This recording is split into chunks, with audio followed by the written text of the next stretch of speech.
ensayo, pero sí, en temas de articulaciones tienen que, vamos a hacer una listita, no sé si se llegaba a agregar, no está. Pero alguien puede tener una cosa tan bonita que pueda repasar una lista. Pero sí, articulaciones es un tema muy preguntado en miembros superiores que tienen que ver con articulaciones del codo y de la muñeca, ¿no? Ustedes tienen que darles un especial interés a eso, ¿no?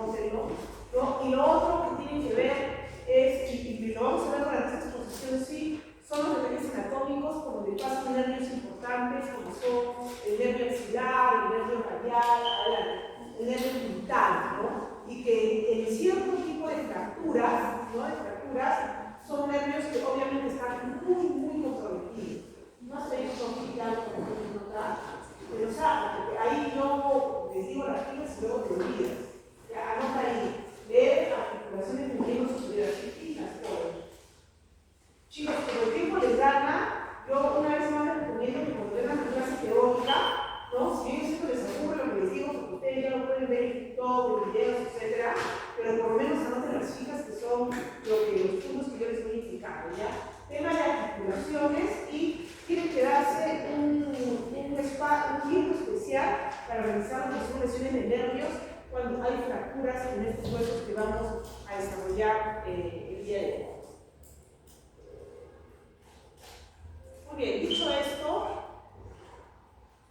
tenemos que decir que la constitución del miembro superior está formada por la cintura escapular, cintura escapular o cintura pectoral, y lo conforman la escápula y la clavícula, que une al miembro superior al esqueleto axial, ¿no? Y una porción libre que está conformada por el úmetro, el radio, la ulna o el cúbito, que también le dicen así, carpo, metacarpo, son los miembros que conforman el brazo y la mano. Muy bien, entonces la cintura escapular o pectoral es una base ósea que está constituida por la clavícula y la escápula. Ya la escápula es un hueso que se considera un hueso alargado, extendido, desde el esternón hasta la clavícula. Es un hueso que muy fácilmente se fractura, sobre todo en niños y deportistas, ¿no? Tiene una forma de S itálica y presenta dos caras, una cara superior y una cara inferior, dos bordes, un borde anterior y un borde posterior. Tienen una orientación espacial que ustedes tienen que saber hallar, y ustedes tienen que saber reconocerla en la práctica. Anoten ahí, anota, concéntrate. Anota lo que les voy a decir. En la práctica debes buscar la diferencia entre la clavícula derecha y izquierda. Pregunta fija que el doctor Calizaya les va a hacer en el examen práctico. Ojo, anota. Preguntar en práctica, tienes que saber cuál es la diferencia entre la clavícula derecha y la clavícula izquierda. Entonces, la orientación, medialmente la extremidad que va a medial es más gruesa, inferiormente la cara ligeramente más cóncava y ventralmente el borde convexo próximo al extremo medial. Vamos a ver más adelante. Entonces, aquí podemos ver una cara superior. Otra característica que tiene la cara superior es que tiene menos detalles anatómicos, es más lisa. Ustedes van a pasar su mano por el hueso con la clavícula de la cara superior, ¿no? Lisa la clavícula así. Ustedes le pasan la mano y es más lisa. En cambio, en la cara inferior le pasan la mano y tiene muchas jugosidades. Esas jugosidades implican que tiene más detalles anatómicos. Muy bien. Entonces, estamos observando acá una cara superior. Hemos dicho que el extremo interno o external es más ancho y el extremo acromial o externo es más aplanado. ¿Ya? Este es un hueso que fácilmente es palpable en el examen clínico. Dijimos también para los que han llegado tarde que es un hueso sumamente interesante porque genera muchas patologías en cuanto a fracturas en los niños y en los deportistas. Tiene una morfología especial, ¿no? Tercio lateral es casi plano y los dos tercios mediales convexos hacia adelante. La porción media es lisa, sin inserciones musculares, y es una zona de referencia limpia para el lápiz. Miren ustedes acá la cara inferior, entonces, dijimos una serie de detalles anatómicos. Acá ya podemos observar, ¿no? La carilla external, nuevamente la que va unida al esternón y a la primera clavícula, y la carilla acromial. Detalles anatómicos que podemos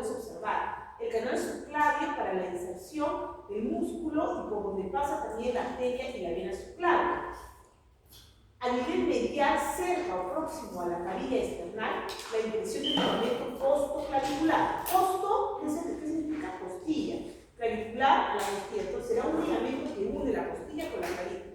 Y la canilla acromial, que tiene la impresión para los ligamentos conoides y trapezoides. Conoide y trapezoide. ¿Ya? Entonces, esos son los detalles anatómicos que ustedes van a tener que aprender respecto a la cara inferior de la clavícula, que nuevamente lo repito, tiene ricos detalles anatómicos. ¿Ya? De estos chicos tienen que hacer un dibujo, tienen que dibujar la cara inferior de la clavícula, lo se haga en práctica, porque estas preguntas así siempre van.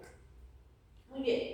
Dicho esto, tenemos que entender de que en todos los huesos siempre hay inserciones musculares.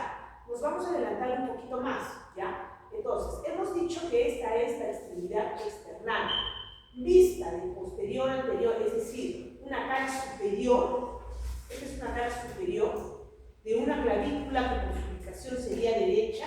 Estamos observando que en su cara superior, es decir, acá arriba, se insertan los músculos esternocleidomastoideo y el músculo pectoral mayor. El músculo pectoral mayor es ese músculo grande que se encuentra en la zona anterior del tórax, ¿no? Los pectorales, ¿no? Cuando dicen los chicos, vamos a hacer pectorales, ¿no? En el gimnasio, ¿no es cierto?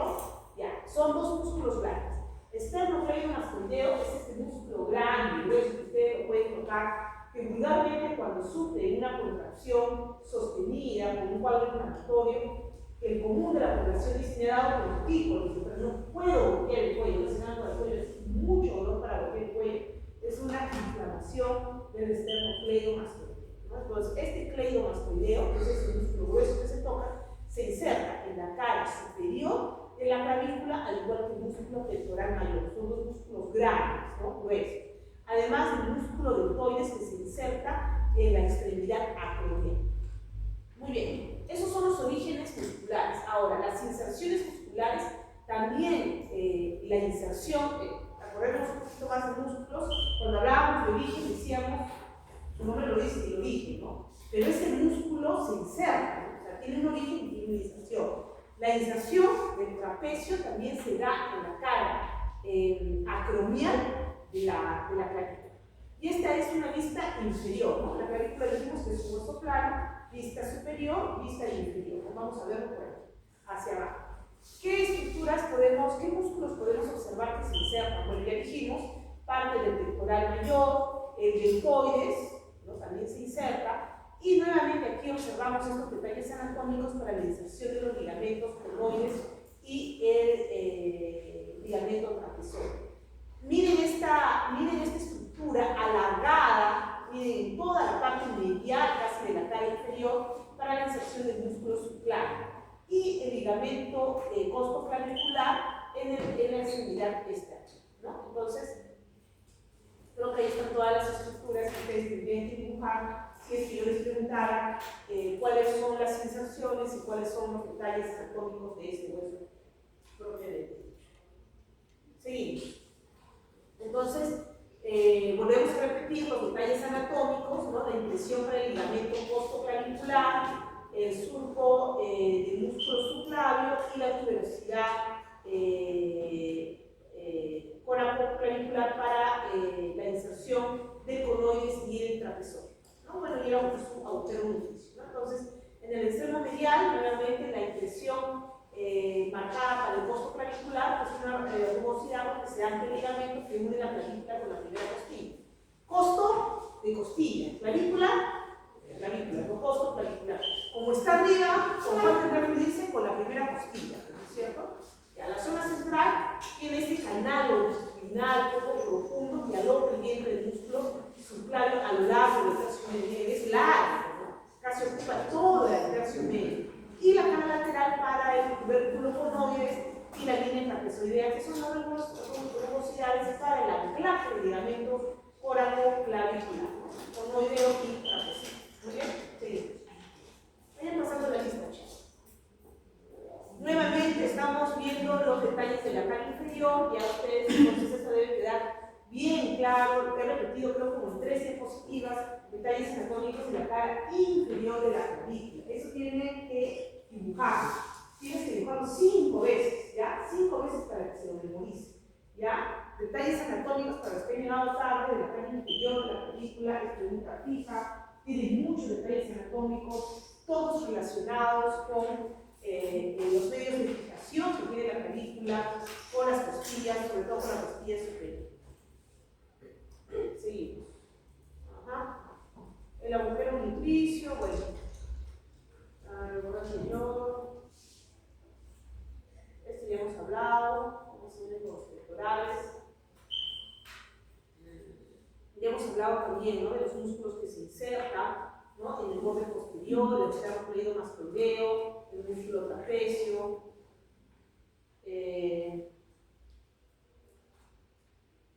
Ya, esto sí es importante, ya la relación anatómica clara, acá la fosa supraclavicular mayor o triángulo homoclavicular. Ya, estos triángulos, no sé por qué nos gusta tanto preguntar a los docentes, ya. El borde posterior se relaciona directamente con el contenido de esta fosa, ya, de esta fosa. Por ahí pasan vasos, nervios del triángulo homoclavicular, en íntima relación con el borde posterior de la clavícula, ya, con el borde posterior de la clavícula. Tiene una relevancia clínica, es el punto de referencia para acceso básico nervioso cervical, ya, el borde posterior de la clavícula. Entonces, esto tiene que darle una leidita al triángulo homoclavicular.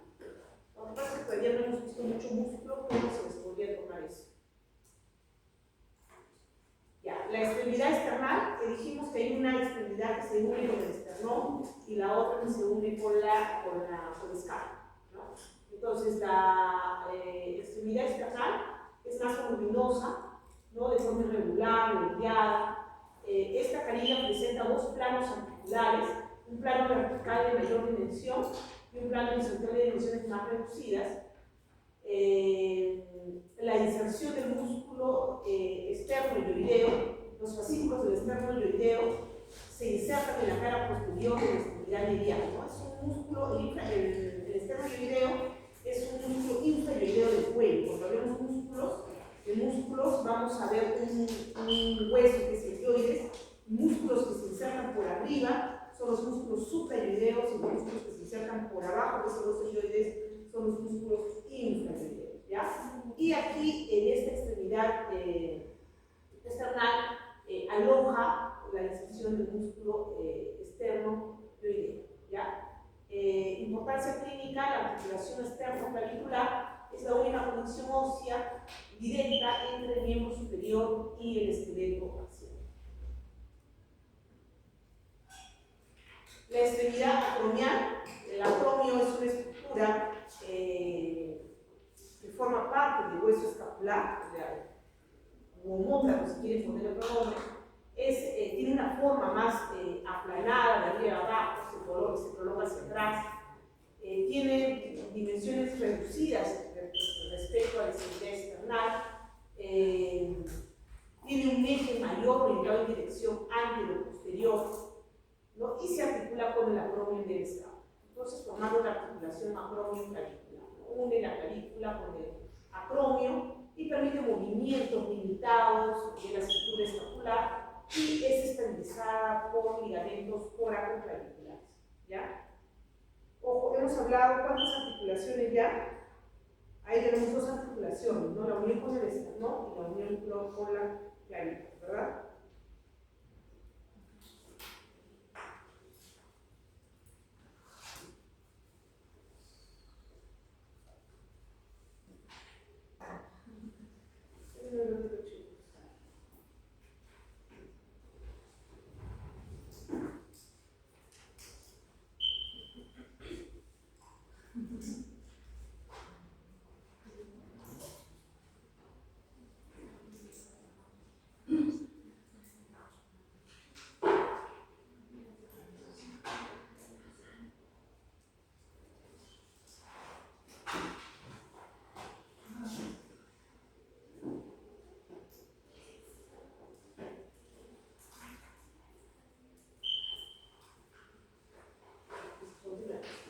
Entonces, 2 articulaciones, ¿no? La articulación externo clavicular y la articulación acromio-clavicular, ¿ya? Son articulaciones, dijimos en los primeros minutos, cuando comencé la clase, el tema de articulaciones no está contemplada en esta ponencia porque en las actividades están las articulaciones tocar y localizar, pero esas articulaciones tienen que darle especial importancia, ¿ya? Bueno, en cuanto a la estructura radiológica, tiene el aspecto de la clavícula, asemeja a un hueso plano, de hecho es un hueso plano. Miren, no tiene canal medular netamente individualizado, tiene una capa cortical muy gruesa, ¿no? Las extremidades con tejido esponjoso abundante, miren, sin canal medular, ojo, se expone mucho al traumatismo, y en la radiografía anteroposterior incluye la parte superior del tórax, la porción medial superpuesta a costillas superiores, el borde inferior proyecta la fosa supraclavicular mayor y el vértice del tórax se vuelve visible bajo su borde inferior, ¿no? Entonces, aquí es importante que ustedes fijen este concepto, que se trata de un hueso plano, que no tiene un canal medular muy definido, una capa cortical gruesa, y en la placa radiográfica ustedes lo van a ver superpuesta por la parte superior del tórax, ¿no? Bueno, esos son los puntos de osificación que también se encuentran dentro del libro de consulta de la Cartier. Y ahí vamos con una pregunta. A ver, Mauricio, ¿qué característica morfológica describe correctamente la clavícula? Es un hueso largo, con una cavidad medular bien definida, su extremidad lateral es más gruesa y se articula con el esternón, su cara superior es rugosa en toda su extensión para las acciones musculares, es un hueso alargado en forma de S que carece de cavidad medular. Ah, ¿no sé dónde? Dale, muy bien, Mauricio. Dale. Otro, ya, a ver, ¿cómo se llama? ¿Oscar? Oscar, el nombre de mi papá, mira. Respecto a la morfología de la clavícula, ¿cuál es la disposición correcta de sus curvaturas en posición anatómica? Los 2 tercios mediales son cóncavos anteriormente, el tercio lateral es convexo anteriormente, los 2 tercios mediales son convexos anteriormente. Es un hueso perfectamente recto en el plano transversal.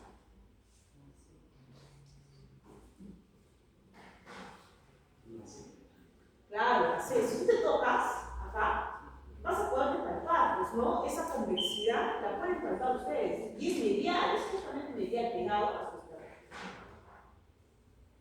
¿Listo? ¿Cómo te llamas? ¿Cómo te llamas? José, venga, José, claro. En la cara inferior de la clavícula, en su parte media, se encuentra un accidente óseo alargado. ¿Qué estructura se aloja en ese punto? El nervio supraescapular, el músculo subclavio, la arteria axilar o el ligamento coracoacromial.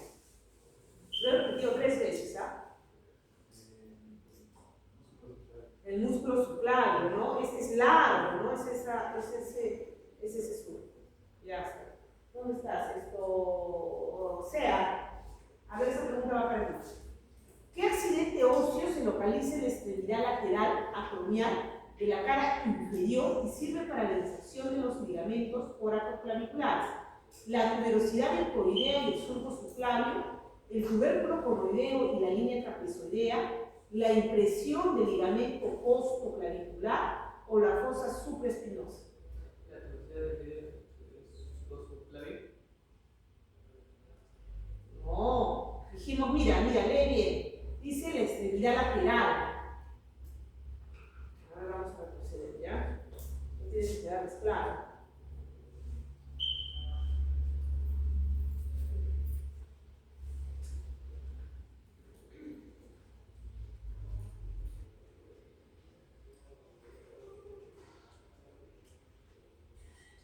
Ya, fíjate acá. Déjame firmar eso. Tienes que concentrarte acá en lo que yo te voy a decir, ¿ya? Mira, escúchame.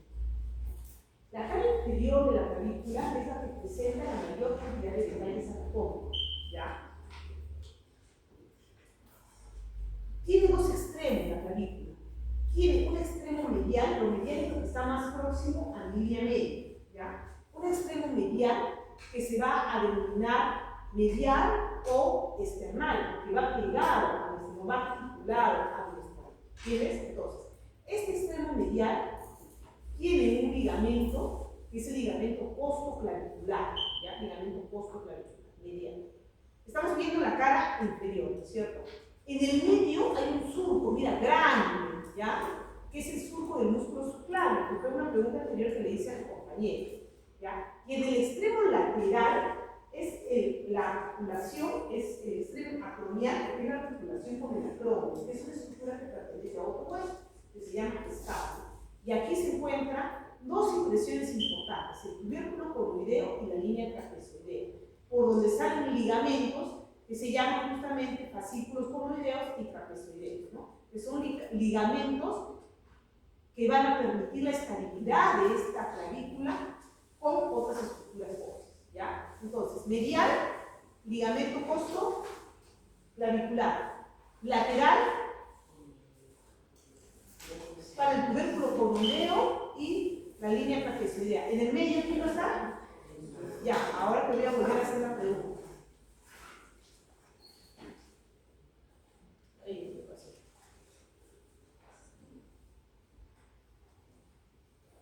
Ya. ¿Cuál es la respuesta? Ya, ya. No te salgas de clase, ya tienes que estar atento. Si observamos esto, ya firmado todo, ¿no?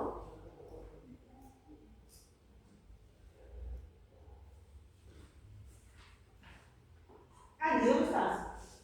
Andy. Andy. ¿Ah? Hay dos años, marca ahí. Andy Trisco. Sí, Ya. Si observamos la extremidad medial de la clavícula, ¿con qué estructura se articula principalmente para unir el miembro superior al esqueleto axial? Está fácil, ¿no?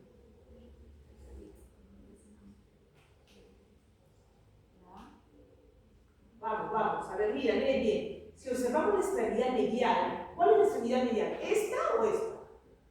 Esta, ya, medial, de la clavícula. ¿Con qué estructura se articula para unir este miembro superior al esqueleto? Con el acromio de la escápula, el acromio está acá afuera, ya.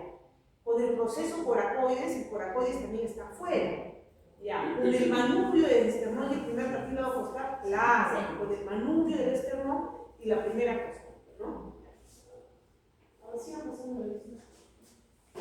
Muy bien, chicos, la clavícula tiene que quedar clara, es un hueso muy sencillo, ya hemos visto algunos detalles anatómicos.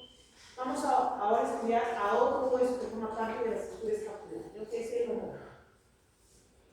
Entonces, este escápula o homóplato es un hueso aplanado de forma triangular que se proyecta sobre la parte posterior superior y lateral de la caja torácica.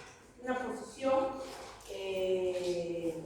su cara es cóncava, esta estaba orientada anteriormente, ventralmente, tiene un vértice agudo, redondeado que está hacia abajo, tiene caras articulares por dos salientes laterales, tiene acá sus caras articulares y presenta dos caras, ¿no? Una anterior, que la que ustedes están viendo, una vista posterior, tiene tres bordes, 1, 2, 3 bordes y tiene tres ángulos, 1, 2 y 3 ángulos, ¿no? Entonces, eso podemos decir de la ubicación de la escápula. Seguimos. Muy bien, acá vemos algunos detalles anatómicos. ¿Qué viste? ¿Es esta, anterior o posterior? Anterior, ¿no? Anterior, ¿no? Entonces aquí tiene unas estructuras que podemos observar, ¿no? Tiene una morfología cóncava, vertical, ¿no? Acá se inserta, tiene la fosa subescapular, la fosa subescapular, para el músculo subescapular. ¿Qué más podemos observar? Podemos observar el margen medial interno, podemos observar el margen lateral, podemos observar el ángulo inferior, el ángulo superior, una incisura de la escápula, el proceso coracoideo y el acromio, ¿ya? Esto, por favor, chicos, no se van a olvidar, ¿ya? Proceso coracoideo y el acromio, ¿ya? tiene un ángulo lateral, tiene una, no se puede observar en esta imagen, pero si yo les pido que me dibujen una vista lateral, se podría observar la calidad glenoidea para la articulación con la cabeza del húmero. Tiene una escotadura de la escápula, y esos son tiene una superficie articular para la clavícula, para la articulación acromioclavícula.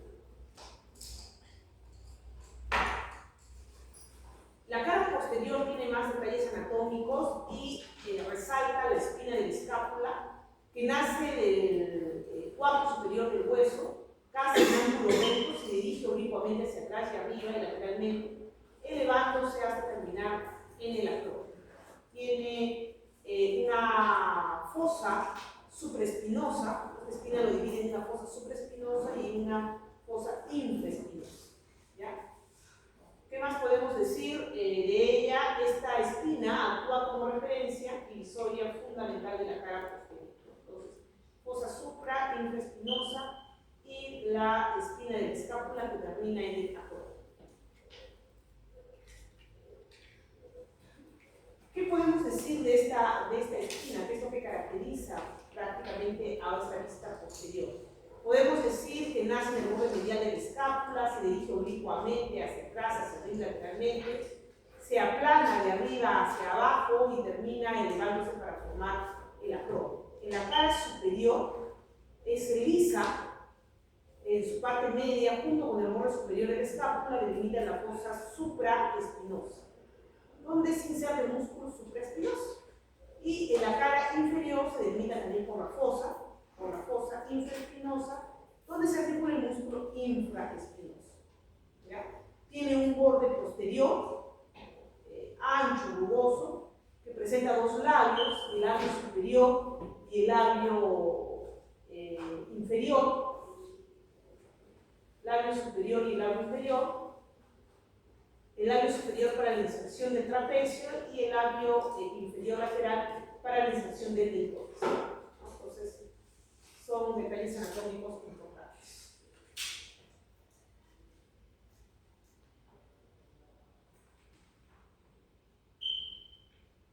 Nuevamente estamos observando aquí la prolongación lateral del acrómio, ¿no? Tiene una cara inferior para articularse, sobremonta la articulación glenohumeral, forma el techo funcional del manguito rotador. El manguito rotador es una estructura que cuando estudian músculos tienen que aprender quiénes conforman el manguito de los rotadores, porque el manguito de los rotadores es una estructura que se menciona mucho en los deportistas, ¿no? Pregunta que entra en todos los exámenes: quién lo conforma y quién no conforma estos músculos.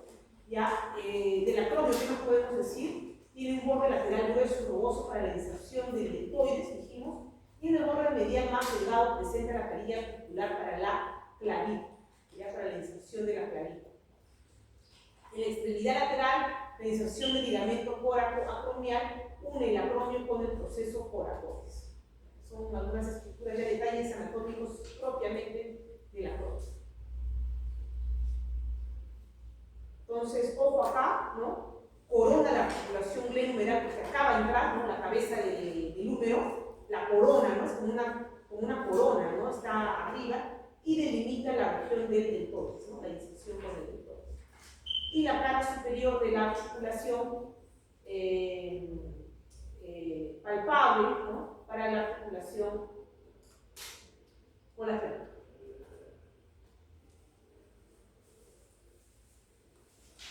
Un poco más detallado las sensaciones de los músculos deltoides, el borde lateral para la inserción con el deltoides, el borde medial para la articulación con la clavícula y la extremidad lateral, inserción de los ligamentos coracoacromiales, ¿no? Que une el acrómio con el proceso coracoides. La fosa supraespinosa, dijimos, para la inserción del músculo supraespinoso, y la infraespinosa para la inserción del músculo infraespinoso.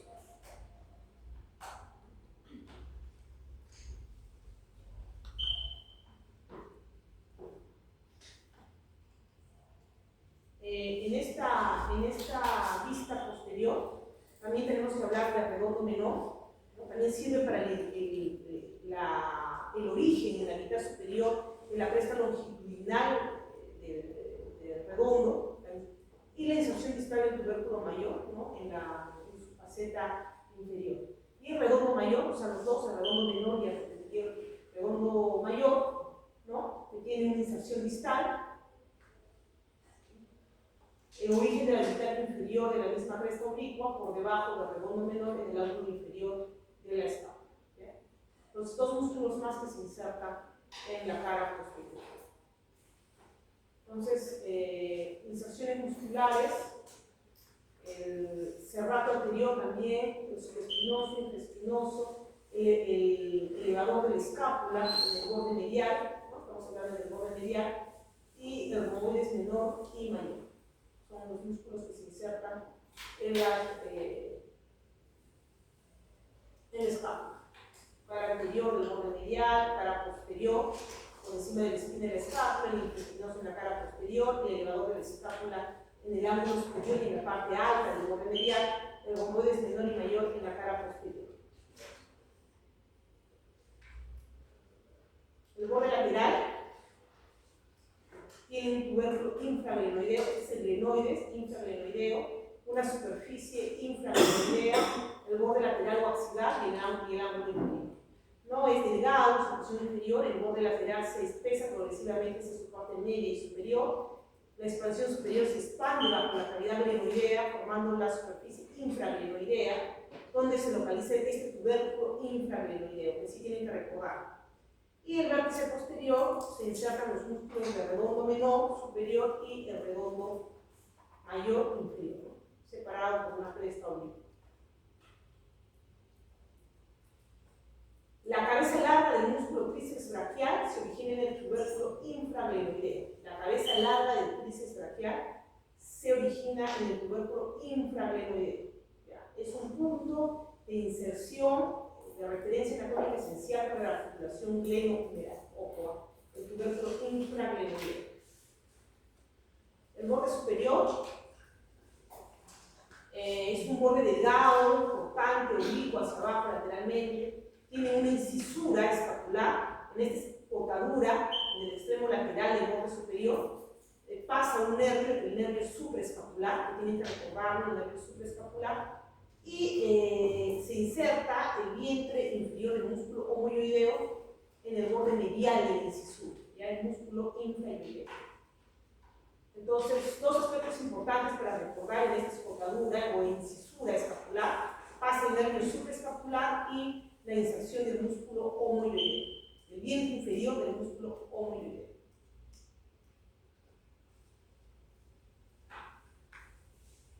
Esas dos cosas sí tenías que notarlas, ¿no las notas? Pon ahí la incisura escapular, y le pones ahí dos rayas, ¿no?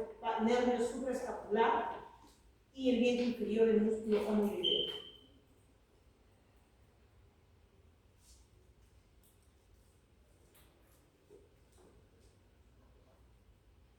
El ángulo superior, unión del borde superior con el borde medial, forma el ángulo relativamente agudo, cubierto por masas musculares del cuello, inserción del músculo elevador de la escápula, y en el ángulo inferior es la unión del borde medial con el borde lateral, punto de convergencia de múltiples inserciones potentes sobre él se dice el músculo dorsal ancho y converge a estas inserciones el músculo infraespinoso, el redondo mayor, el fascículo inferior del serrato anterior, el músculo dorsal ancho se desliza por él.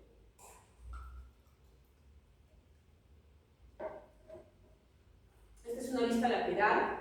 Bueno, la cavidad glenoidea es sumamente importante porque se articula con el cabeza del húmero. Tiene una forma oval con eje mayor vertical, orientada lateralmente hacia el húmero. Miren, acá está la cabeza del húmero cómo entra, ¿no? Poco cóncavo con el hueso seco. En el cérvico está rodeada por el labrum fibrocartilaginoso que profundiza y esteriliza la articulación glenohumeral. O sea, ¿cuál es la estructura anatómica que va a permitir ampliar esta cavidad luminoidea que no es tan amplia en realidad, pero la cabeza del húmero es tremenda cabeza del húmero. Es esta estructura, el labrum fino-cartilaginoso, ¿ya? Que solamente se ve en especímenes vivos, ¿no? No lo van a poder ver ustedes en los huesos que tenemos. Unida el cuerpo de la escápula con el cuello de la escápula, acá está el cuello, miren cómo se une, y en la parte superior lateral la inserción de la cabeza larga del bíceps, ¿no? La inserción de la cabeza larga del bíceps, en la parte superior. ¿Y ahí en qué parte se encuentra el labio menor? El labrum acá, ¿no? El labio menor. El labio menor. El labio menor, pero acá no se puede ver el labio menor. ¿No? No se puede ver. Esta solamente se ve acá se ve solamente la cavidad meloidea. No se puede ver nada. Muy bien. Y la inserción de la cabeza larga del bíceps, ¿ya? El proceso coracoideo ya es el pico del cuerpo de la escápula, le dicen, la nomenclatura antigua, saliente en forma de pico, tiene una base ancha, forma el cuerpo con el hueso, el ápice es romo y redondeado, punto de convergencia para inserciones musculares, tiene caras, ¿no? Una cara superior rugosa para el ligamento coracoclavicular, una cara inferior que mira la articulación, un borde lateral para la inserción del ligamento coracoacromial y el borde medial para la inserción del pectoral menor y del músculo subclavo. Inserciones en el ápice, el pectoral menor, la cabeza corta del bíceps braquial, el músculo coracobraquial. Estos tres músculos se convergen en el ápice.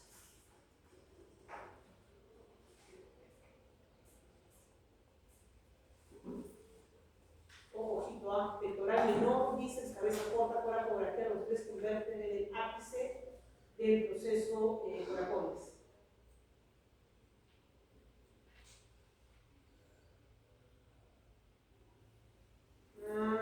Ya, esta es una estructura radiológica, ¿no? Hueso plano, delgado, principalmente tiene tejido compacto.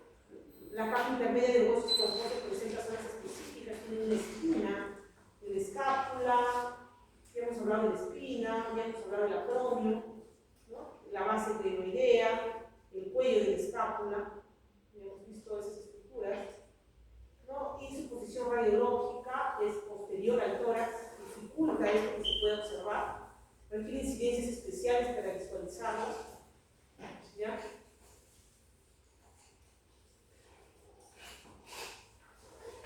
Desarrollo óseo, vamos a pasar.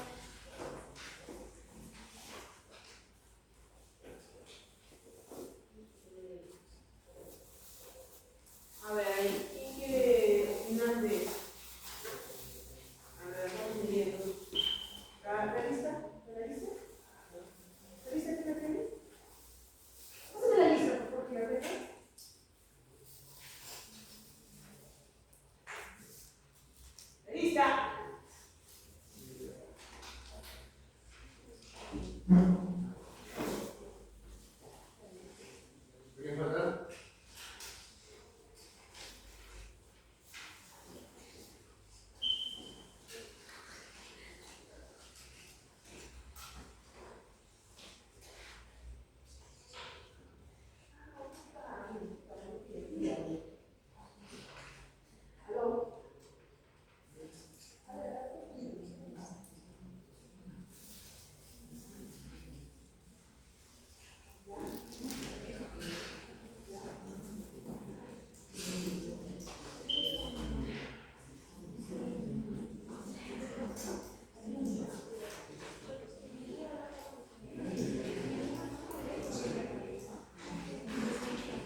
Bueno, ¿dónde está el labio menor? El labio mayor. ¿Dónde está el labio menor y el labio mayor?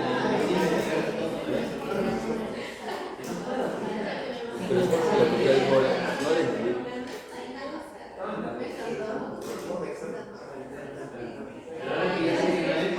¿Cómo está? Entonces que se haya bajado de la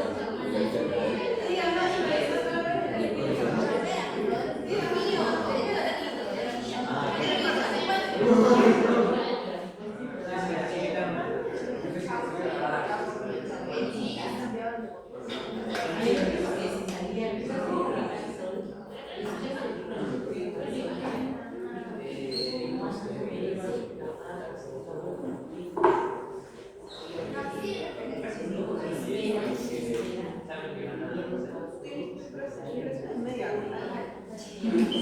No se puede.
está un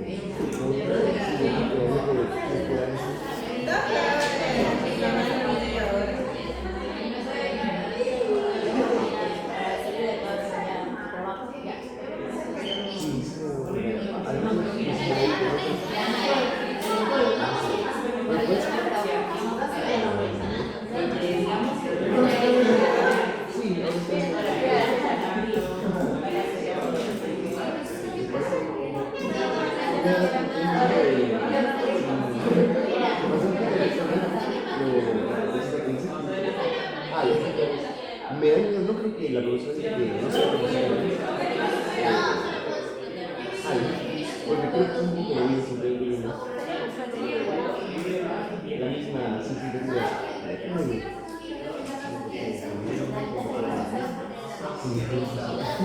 Porque hoy no vamos a poder.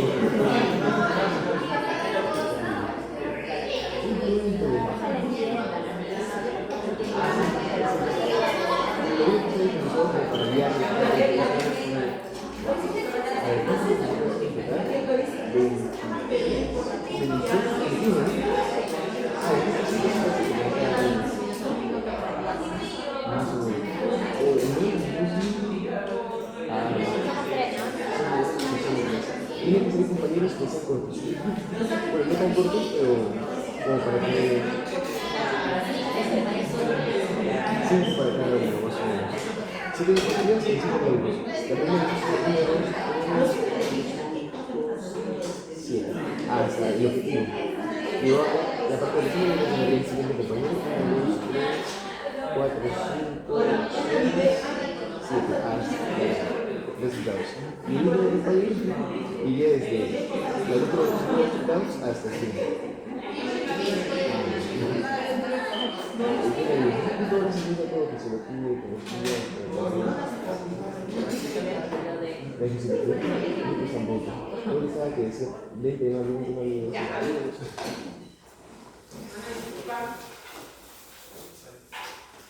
Veamos. Primera pregunta. Un paciente presenta una fractura en el tercio medio de la clavícula. El fragmento medial se desplaza hacia arriba debido a la contracción de un músculo potente que se inserta en su cara superior y el borde posterior. ¿Qué músculo es? Claro, es el músculo esternocleidomastoideo, ¿cierto? Durante una cirugía de hombro, el cirujano debe tener cuidado de asegurar la cara inferior de la clavícula, especialmente en su parte media, donde se encuentra un canal para una cintura muscular y vasos importantes. ¿Cómo se denomina ese accidente? Ah, la C, ¿no? Un joven deportista sufre una fractura. Miren cómo siempre, no pueden fracturar, ¿no? Un joven deportista, un niño que cae de la cama, fractura de clavícula de hecho, ¿no? Sufre una fractura por arrancamiento del vértice de la apófisis coracoides en el escápula. Según nuestra materia, ¿qué músculo perdería su punto de origen o inserción principal?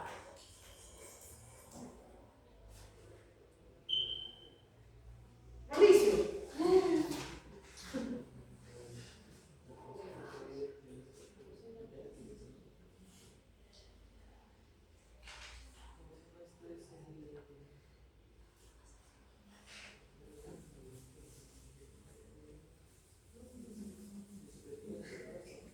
¿Cuál? No, arriba está. Pues para poder estar, pues dices que no está abajo. ¿Qué saben? La D. No, la C. Sobre la escápula, ¿qué estructura atraviesa la incisión de la escápula, la cual es convertida en un foramen, o ligamento transverso superior de la escápula? Esto sea.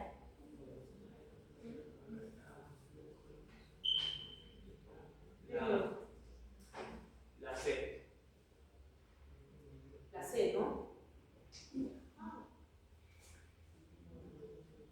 La C, ¿no? Sí.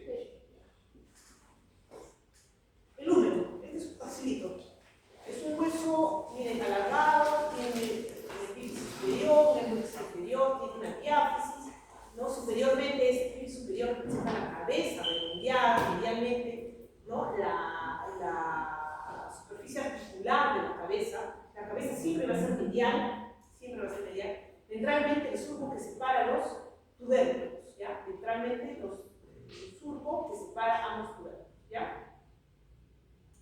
Da una falsa impresión de torsión sobre el eje, ¿ya? Este hueso largo, tiene una diáfisis, dos extremidades.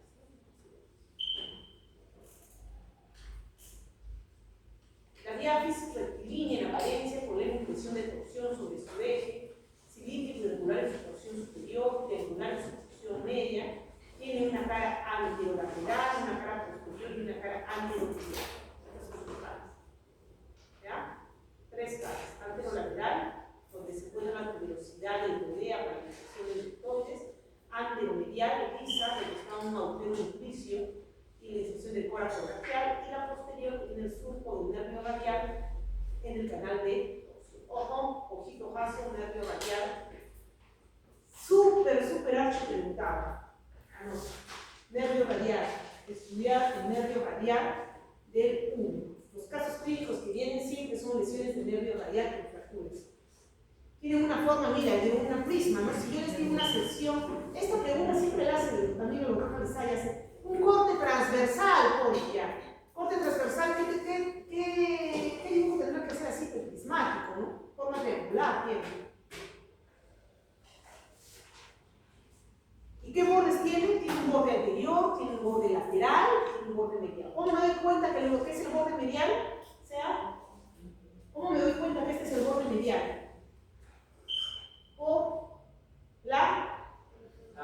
Por la cabeza, siempre va al medio, ¿no? ¿Ya? Muy bien, la cara anterolateral. Características, tiene una tuberosidad deltoidea, doble cresta rugosa ubicada en la parte media de la cara anterolateral, constituye la razón más prominente de esta cara, ¿no? La tuberosidad deltoidea. Inserción para el músculo deltoides, inserción también para el músculo braquial, se inserta en el labio inferior de la tuberosidad, es un músculo flexor del antebrazo sobre el brazo. Y el deltoides es su principal aductor del brazo.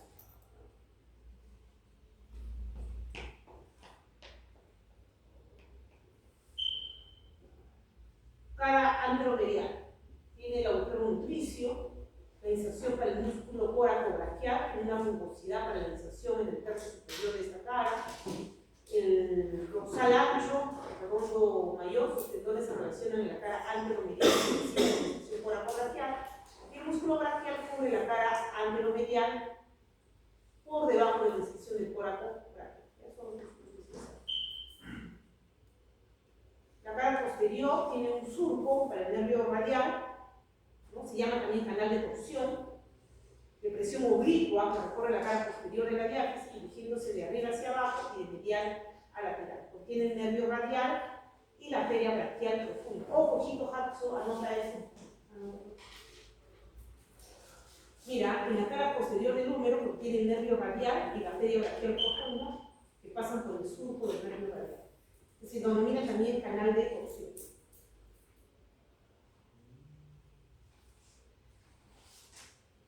Inserciones, la cabeza lateral, por encima del surco radial, el músculo tríceps, y la cabeza medial por debajo del surco radial, la cabeza del tríceps.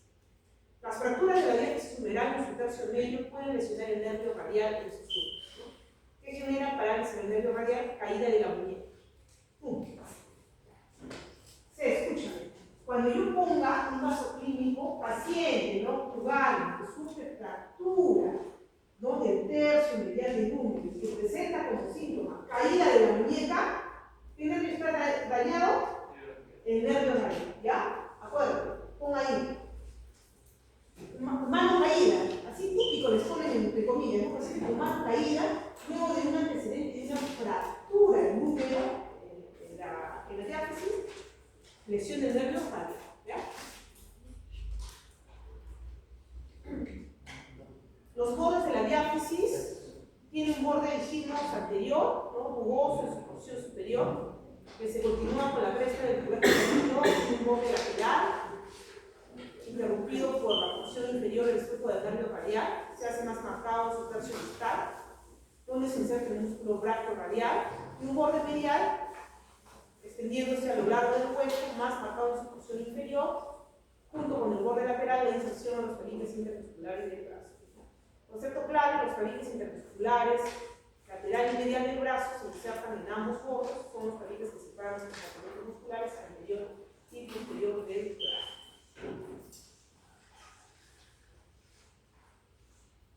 La cabeza, ¿no?, tiene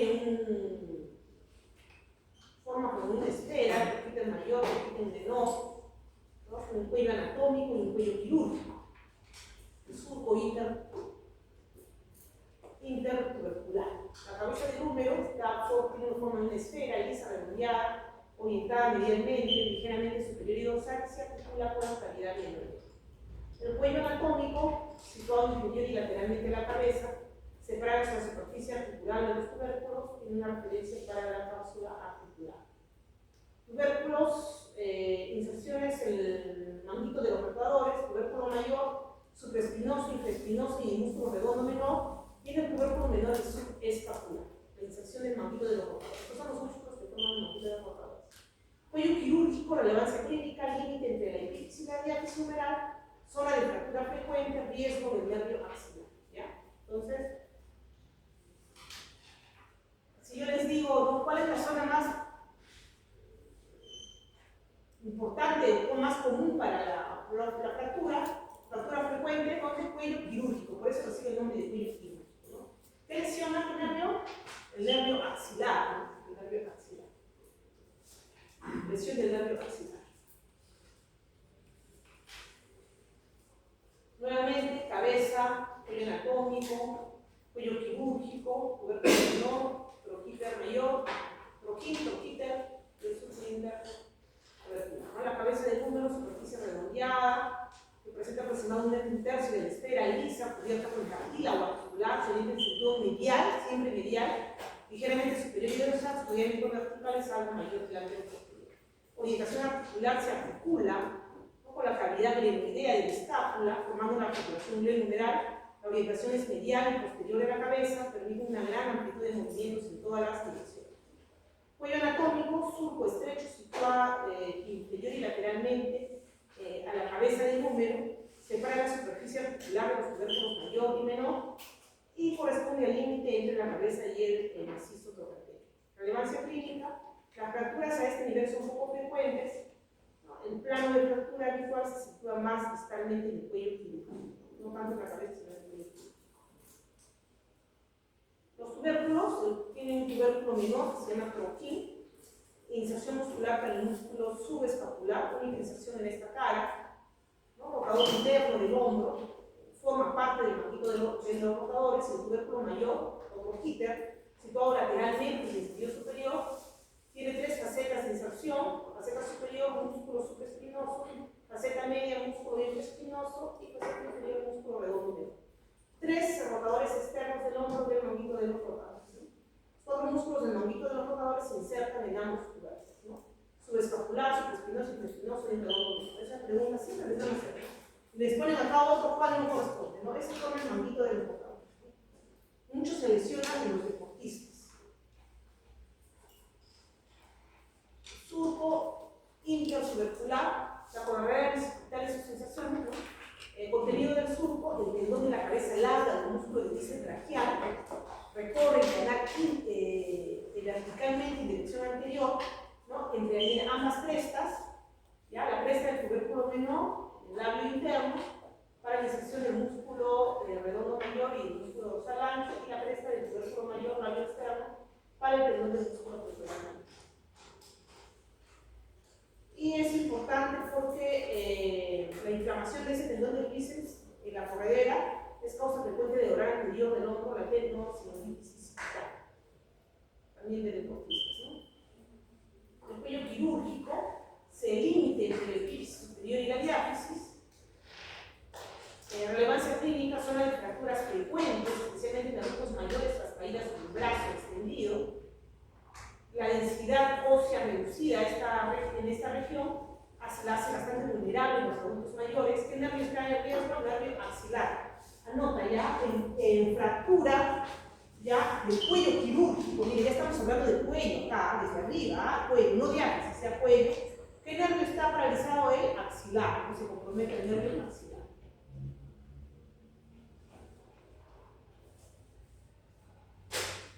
Y es frecuente en las fracturas del cuello quirúrgico, acuérdate, ¿ya? Una pregunta, quizás, o sea, la importancia de detalle del cuello que sí, prácticamente conoce o sea, en la fractura, pero está saliendo no tener importancia o sea, en el crecimiento del miembro al ser el límite entre la epífisis y la diáfisis, porque tiene una diferencia en la zona de crecimiento óseo. Sí, en los niños sí, definitivamente sí. Pero es una fractura mucho más común en los adultos mayores, porque el hueso se va desgastando. Es una fractura más común en los adultos mayores. Buena pregunta, Sara. Extremidad inferior del húmero, ¿no?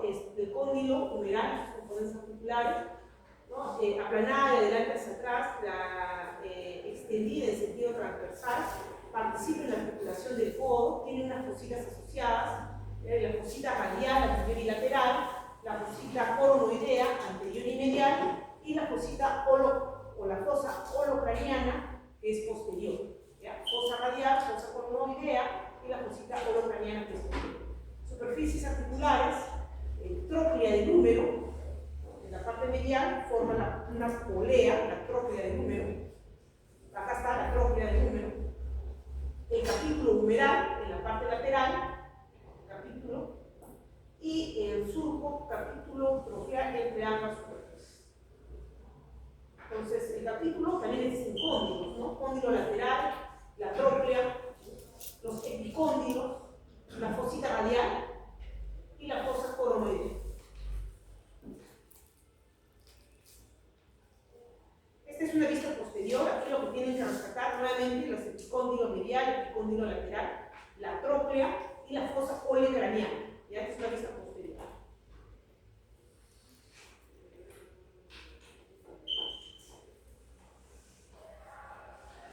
La tróclea del húmero va a permitir la articulación con el cúbito, la tróclea con el cúbito, forma la polea con garganta central, el borde medial desciende más que lateral, la garganta oblicua de arriba abajo, el látex medial ocupa la parte medial del cóndilo humeral, parte medial, o sea, acá, la parte medial.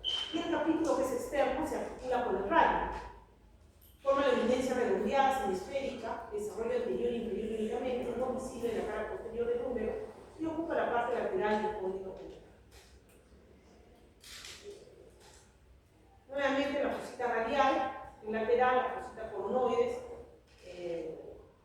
que es anteromedial, y la fosa olecraniana, que es posterior. Tiene que ver con la extensión, ¿no? Aloja al olecraniano, vamos a hablar del cúbito durante la extensión del ojo.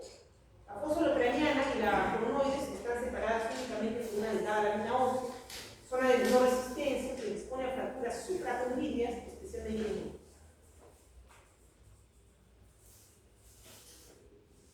Los epicóndilos laterales, los epicóndilos mediales, epicóndilo lateral, terminación del borde lateral de la diáfisis humeral, inserción del ligamento colateral radial, inserciones musculares, más con músculos epicóndilo laterales, extensores del antebrazo, y la epicóndilo y la epitróclea, ¿no? Que es medial, tiene una ubicación medial, aplanado de adelante hacia atrás, inserciones entre los ligamentos colaterales del cúbito, inserciones musculares epicóndilo mediales para las extensiones del antebrazo y relación nerviosa importante con el nervio cubital. Pasa por detrás del epicóndilo medial, o sea, por acá pasa, ¿no? Zona de vulnerabilidad en las fracturas. Ese es ese nervio cuando ustedes ponen el codo y no le está poniendo electricidad, ese es el cubital, está pasando así por atrás, ¿no?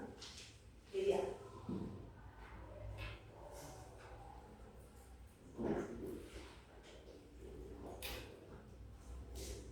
Estructura interna, bueno, la diáfisis tiene un hueso compacto con cavidad medular, la epífisis tiene tejido esponjoso, es un hueso típico largo, clavículas esponjosas,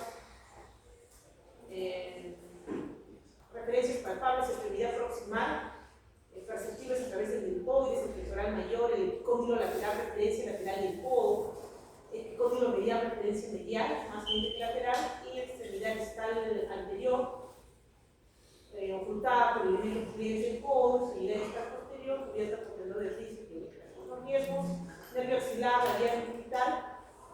Nervio axilar, hemos dicho, fractura del cuello quirúrgico. Radial, fractura de la parte media, grupo radial. Y cubital, fractura distal y medial detrás del epicóndilo medial.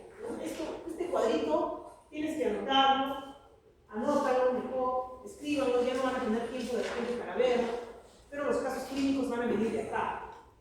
¿Ya? De ese cuadrito, de esto.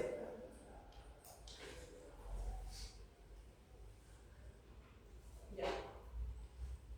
El epífisis proximal del número, pregunta, sea, el epífisis proximal del número, ¿cuál es la estructura que separa el tubérculo mayor, el quita, del tubérculo menor y sirve para el paso del tendón de la cabeza larga del piso? La B, corona de hospital. Ya.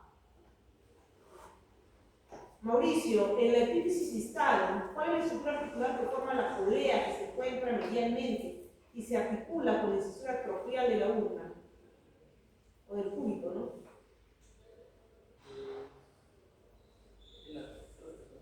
¿Ah? Tronco, ¿no? Sea, en una fractura del cuello quirúrgico del húmero, ¿qué estructura nerviosa corre mayor riesgo de sufrir lesión? Comprometiendo el músculo deltoides, mira que dice. La B, nervio axilar. Mauricio, ¿qué elemento anatómico no me dice más no? Oscar, ¿qué elementos anatómicos discurren en el surco del nervio radial, canal de torsión en la cara posterior de la diástasis femoral?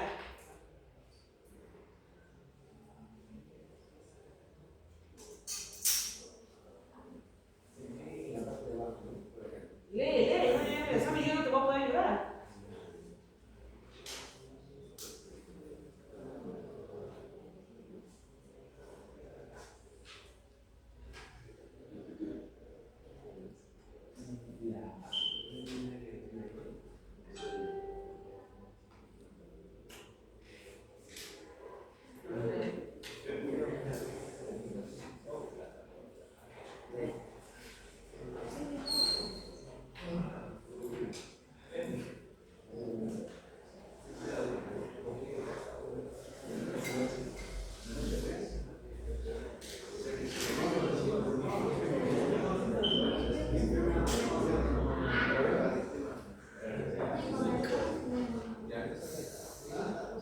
¿Cuál es, Mauricio?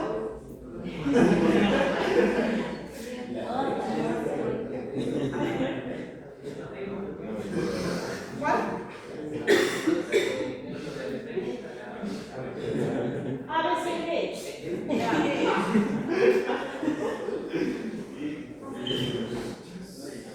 Desarrollo,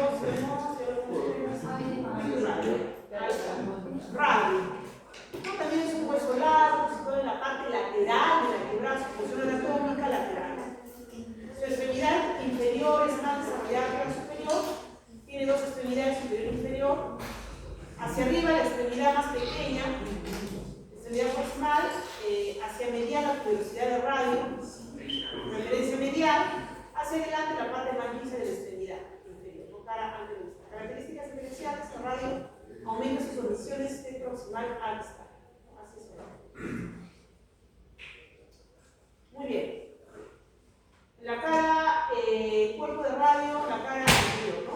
Fijaos, el cuerpo de radio ocupa los 2/3 proximales de la cara anterior, el tensor largo muscular, la superficie es casi plana y ligeramente cóncava su parte. La sección muscular distal, el cuadrado, el músculo cuadrado pronador, se inserta en el tercio distal, ¿no? Tiene también un foramen en posición. La cara lateral del radio, la cara lateral convexa y redondeada en toda su extensión, la parte superior de inserción de músculos supinadores, la parte media, rugosidad para la inserción del pronador redondo, la parte inferior lisa, relaciona con los tendones, músculos, extensores radiales largos y cortos delicados. En la cara posterior, redondeada en su conjunto, tercio superior, cubierta por el músculo supinador, en el tercio inferior, zona de inserción activa para el aductor largo del pulgar, el extensor corto del pulgar. y separados entre sí por las crestas aurículas. El músculo supinador aparece en ambas caras, ¿no? Lateral y posterior, abrazando el tercio superior del radio, con su punto de referencia anatómico clave para comprender la pronosupinación. Tiene un borde interóseo, ¿no? Acordémonos de las articulaciones, portátil, bien definido a lo largo de toda la diáfisis, orientado hacia el público y define el límite medial del cuerpo de radio. Sensación de la membrana interósea, ¿no? Es una sindesmosis. Bifurcación distal en su extremo inferior, el borde interóseo se bifurca en dos ramas que delimitan la articulación radio-central distal. Borde anterior y posterior, borde anterior se inicia en la tuberosidad del radio con una cresta saliente y el borde posterior poco marcado, por ejemplo, obtuso a lo largo de la diáfisis. La cabeza del radio, segmento cilíndrico de 2 centímetros de diámetro y 1 de altura, constituye la porción más superior del radio, participando en la articulación del isco. La cara superior tiene una fosita articular, excavación concava en la cara superior de la cabeza se articula con el capítulo humeral, ¿no? Tiene una dimensión mayor antero-posterior. El perímetro de la cabeza, la mitad medial es más alta, se articula con el radial del cúbito, articulación radio cúbital proximal. Y en la mitad lateral libre, cubierta por el ligamento anular del radio. Entonces acá tiene su cosita articular, su cuello, su cintura radial del cúbito, para que se articule con el cúbito. Las alturas de la cabeza del radio tienen graves consecuencias articulares afectando la pronosupinación. Cuello de radio, porción estrecha, ángulo cervicodeficiario, con un ángulo evidente con la diáfisis de radio. Este ángulo es determinante de los movimientos de pronosupinación. Miren, la pronosupinación la están tocando en varias diapositivas. Pronosupinación, un caso clínico, ¿no? Alteración de la pronosupinación es el cuello. Este ángulo de cervicodeficiario actúa cervicodeficiario actúa como una palanca biomecánica que amplifica la eficiencia rotatoria de antenas. La tuberosidad del radio es una saliente de forma muy situada en la parte superior del cuerpo del radio, justo por debajo del cuello, ¿no? La zona de inserción del tendón bicebraquial, superficie regular, que favorece la adherencia. La dos raíces de la tuberosidad superior e inferior refuerza el radio durante el esfuerzo de supinación. Mitad anterior es lisa, zona de aplicación de una bolsa sedosa que reduce la presión durante los movimientos de antebrazo. La extremidad inferior es esta, ¿no? Tiene un proceso estiloide cerrado, es más ancha, forma de pirámide cuadrangular más voluminosa que la cabeza. La cara inferior articular tiene forma triangular, un proceso estiloides, ¿no? Una línea obtusa la divide en una porción lateral del hueso escafoides y una porción medial cuadrilátera para el hueso lunar.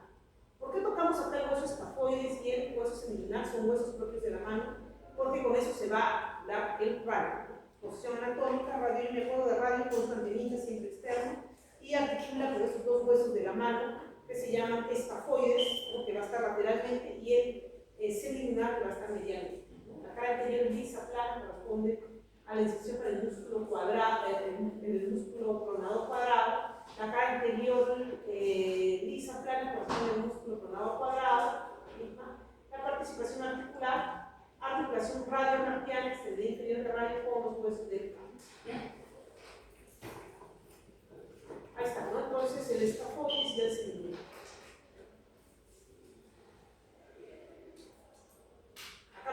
¿no? Estamos viendo una vista inferior. Proceso estiloide de radio. Esta pregunta también se las hacen en los pacientes. El doctor les pregunta.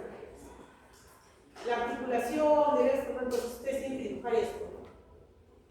Ojo, chico, jaso, ¿ah? La articulación distal con la muñeca es solamente con el escafoide, el semilunar y el hueso radial, ¿ah? No entra el cúbito, vamos a ver más adelante el cúbito, no entra. Ya. El proceso estiloides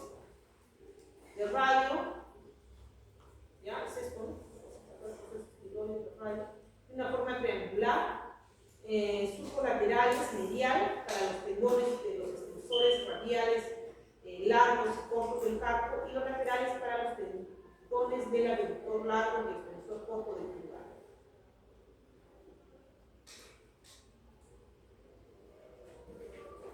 Tiene una superficie articular, dijimos, la incisura cubital es una concavidad articular situada en la cara medial del epicentral del radio para la articulación con la cabeza del tubo.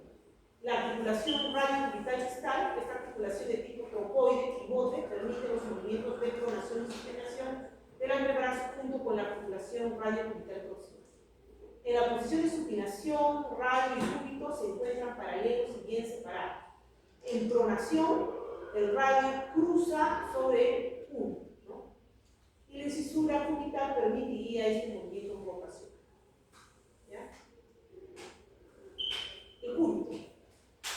Ojo, ojito, chicos. En el cúbito la cabeza está abajo, ¿ah? La cabeza está abajo en el cúbito, ¿ya? Por eso, cuando les mencionaba acá, articulación con la cabeza, articulación con la cabeza del cúbito, distalmente, ¿no? La cabeza del cúbito, ¿ya? Entonces, cúbito es un hueso también largo, no tiene dos extremos hacia arriba en forma de un gancho, ¿no? ¿Qué estructuras tenemos arriba? ¿Qué estructuras tenemos arriba? El pico del olégrano, el olégrano, el pico del proceso coronoides, las crestas para la inserción del músculo supinador, la división medial del borde interoso, el borde interoso, la diáfisis, la inserción para el músculo anconio, hacia abajo en la cabeza el proceso estiloide, la cabeza, y el surco para la inserción del músculo extensor cubital del carpo. Tiene varias inserciones, ¿no? Varias inserciones. Los 3/4 superiores, el surco profundo longitudinal para el extensor profundo de los dedos, los cuartos inferiores distal para la inserción del músculo pronador cuadrado y su foramen nutricio. En la cara posterior tiene una zona superior, triangular rugosa para la inserción del músculo anconio, una cresta longitudinal central que divide la cara posterior en dos regiones distintas, la parte medial cubierta por el músculo extensor cubital del carpo y la parte lateral rugosa con crestas oblicuas para la inserción del supinador, músculo abductor largo del pulgar, músculo extensor corto del pulgar, músculo extensor largo del pulgar y músculo extensor del índice.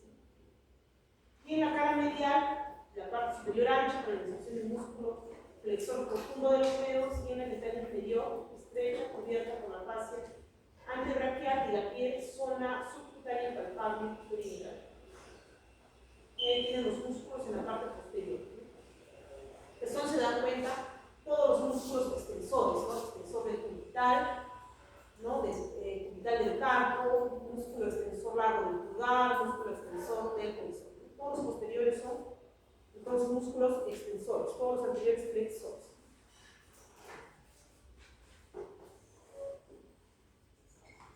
Borde de la diáfisis bien marcado y es el borde interóseo.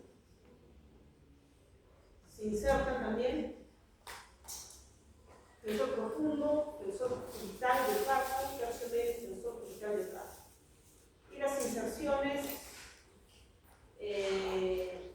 también tienen que ir en la inserción de la membrana interósea, obviamente, la parte superior, la superficie triangular se delimita por el músculo supinador y unifuncionalmente cúbito con la parte. La extremidad superior está el proceso policraniano y el proceso coracoides. Tienen una incisura coclear, cavidad articular, forma de semiluna. El proceso coronoide es saliente con un pico, forma aguda, tiene un vértice agudo y se aloja la fosa coronoidea del húmero durante la flexión de las venas. Y el olégrano saliente, voluminoso, triangular, y se aloja ahí la fosa olecraniana en extensión completa. En el húmero, inserción del músculo tríceps braquial. El olégrano es palpable bajo la piel en la cara posterior del codo. ¿No? Referencia anatómica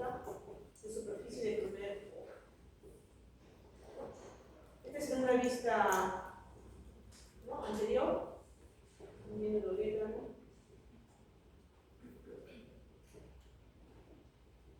El proceso coronoides, saliente anterior de la incisura traqueal, que termina en un vértice agudo denominado pico. En la flexión del codo, el pico se aloja en la fosa coronoidea del húmero. Tuberosidad del cúbito, superficie rugosa situada por debajo del pico del proceso coronoides, sensación del músculo braquial, principal flexor del antebrazo, ¿no? El borde interóseo del proceso coronoides recibe la inserción del manojo anterior del ligamento colateral cúbito. El olégrano acá está, una saliente voluminosa, pico del olégrano, se aloja la fósfora craneana, en la fósfora craneana del húmero, relación directa con el húmero, ¿no? Tiene caras, en la cara lateral para la inserción del músculo armonio, la cabeza lateral y medial del tríceps braquial, ¿no? Las fracturas del olégrano producen gran desplazamiento por atracción del músculo del tríceps braquial, que es un músculo bien fuerte, ¿no?, posterior, extensor por naturaleza, por su tríceps braquial. En la extremidad inferior del cúbito pueden ver ustedes, ¿no?, estas salientes, la cabeza, acuérdense, la cabeza del cúbito, la apófisis estiloides y el surco para el profesor cubital del páramo.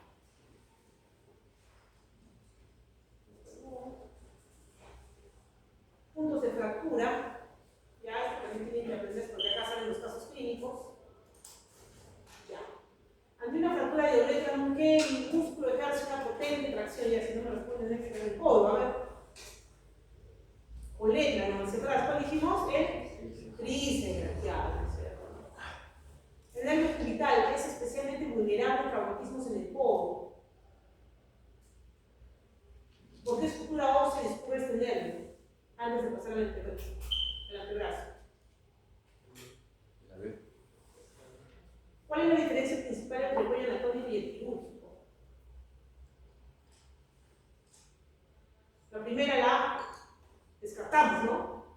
Cuello anatómico y sistema fractura, no, el cuello quirúrgico, ¿no? Ya. B. El cuello quirúrgico separa la cabeza del tubérculo mayor o menor.